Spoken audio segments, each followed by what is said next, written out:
मैं पिछले 5 साल से पॉलिटिक्स को देख रहा हूँ और फॉलो कर रहा हूँ, जो जितनी मेरी समझ है, चाहे मेरी उम्र जितनी कम हो। कांग्रेस के लिए युवा केवल वोटर हैं। भारतीय जनता युवा मोर्चा ने स्टडी सर्कल का काफी अच्छा एक प्रोग्राम रखा और पर भाजपा के लिए युवा देश का भविष्य है।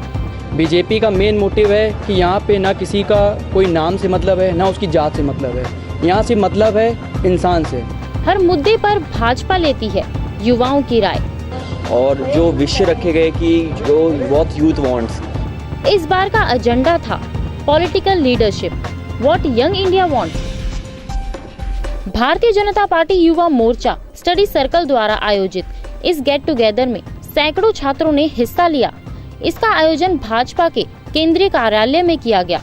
Bharatiya Janata party Yuva Morcha study circle से वो युवा जुड़े हुए हैं जो पढ़ाई या प्रोफेशन के साथ साथ देश सेवा में अपना योगदान देना चाहते हैं। भाजपा युवा मोर्चा उन्हें मंच प्रदान करती है, जिसके माध्यम से ये छात्र गेट टुगेदर कर देश के ज्वलंत मुद्दों पर विचार विमर्श करते हैं। और इसी गेट टुगेदर के तहत आज का एजेंडा था पॉलिटिकल लीडरशिप के विषय पर, भारत के युवा क्या चाहते हैं। और इस कार्यक्रम में छात्रों को संबोधित करने के लिए राज्यसभा में विपक्ष के नेता अरुण जेटली जी और भारतीय जनता पार्टी के युवा मोर्चा के अध्यक्ष अनुराग ठाकुर ने हिस्सा लिया। राजनीतिक नेतृत्व कैसे बनता है? क्षमता के आधार पर बनता है या वंशवाद के आधार पर बनता है? और जब तक हम क्षमता के आधार पर बना हुआ राजनीतिक नेतृत्व ही केवल स्वीकृत होगा, इस देश के अंदर ये सिद्धांत लागू नहीं करवा देते, तब तक इस देश के अंदर लोकतंत्र का सही अर्थ नहीं निकल पाएगा। कौन जानता था चुनाव से पहले कि राष्ट्रपति ओबामा कौन है?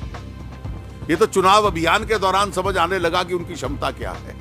और इसलिए अगर इस देश को एक सक्रिय लोकतंत्र के मार्ग पर लगना है, तो इस देश में जो नौजवान राजनीति में आते हैं, आप सब आए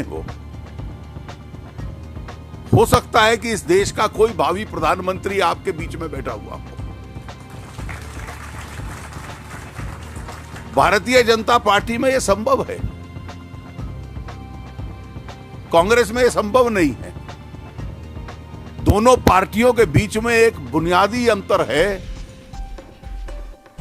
कि किसके नाम के साथ कौन सा शब्द जुड़ा है।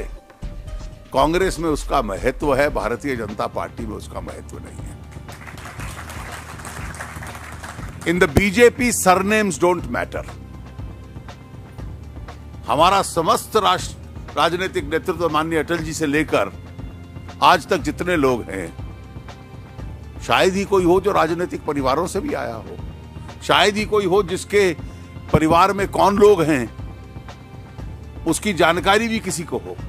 दुनिया के सबसे बड़े लोकतंत्र में, दुनिया के सबसे युवा राष्ट्र में अगर युवाओं की भूमिका नहीं होगी तो किसकी होगी? और युवाओं ने अगर मन में ये ठान लिया है कि किस तरह की लीडरशिप चाहिए, और युवाओं ने अगर ये ठान लिया है कि हमें एक मजबूत, दूरदर्शी और निर्णायक नेता चाहिए, तो वो कोई और नहीं, इस देश में आज एक ही व्यक्ति के नाम पर हवा ही नहीं, सुनामी चल रही है, तो कोई और नहीं, नरेंद्र मोदी जी हैं। कार्यक्रम के दौरान ही लगभग 400 युवाओं ने भारतीय जनता पार्टी युवा मोर्चा की सदस्यता भी ग्रहण की। युवा मोर्चा स्टडी सर्कल की इस पहल से छात्र काफी खुश थे। आइए जानते हैं छात्रों की क्या राय है भारतीय जनता पार्टी की इस पहल पर। मेरा नाम सोनिया है और मैं गाजियाबाद से आई हूँ। मुझे यहाँ के बारे में कुछ नहीं पता था, लेकिन यहाँ पर आकर बहुत कुछ जानने को मिला। एक्चुअली कॉन्फिडेंस बहुत बढ़िया, क्योंकि कॉन्फिडेंस एक बहुत बड़ी बात है। जब तक कॉन्फिडेंस नहीं होता हम कुछ नहीं कर सकते। इसीलिए मुझे एक तो पहली बात तो यहाँ पर एक इंट्रो मिला कि ये युवा जो मोर्चा है वो क्या है, ये बीजेपी का जो युवा मोर्चा है वो क्या है, वो क्यों बनाया गया है, किस लिए बनाया गया है। और इसीलिए मुझे यहाँ पर आकर बहुत अच्छा लगा। और मैं चाहती हूँ कि जो हमारी जो जनरेशन है, जिनको इसके बारे में नहीं पता है, वो भी जाने, और जो जान गए हैं वो और दूसरों को बताएं। भारतीय जनता युवा मोर्चा ने स्टडी सर्कल का काफ़ी अच्छा एक प्रोग्राम रखा और इस स्टडी सर्कल में जुड़ के और देश को प्रगति और पाथिक पे ले जाना चाहते हैं। तो मैम आई टोटली एग्री कि जो हम चाहते हैं वो तो हमसे पूछा जाए कम से कम। जो सरकार अपने फैसले ले रही है मनमोहन सिंह जी की, तो वो अपने आप से खुद की जो उनकी समझ है उसमें कोई हमारा इंटरेक्शन नहीं है कि यूथ को क्या चाहिए। तो ये एटीट्यूड वाली सरकार हमें नहीं चाहिए।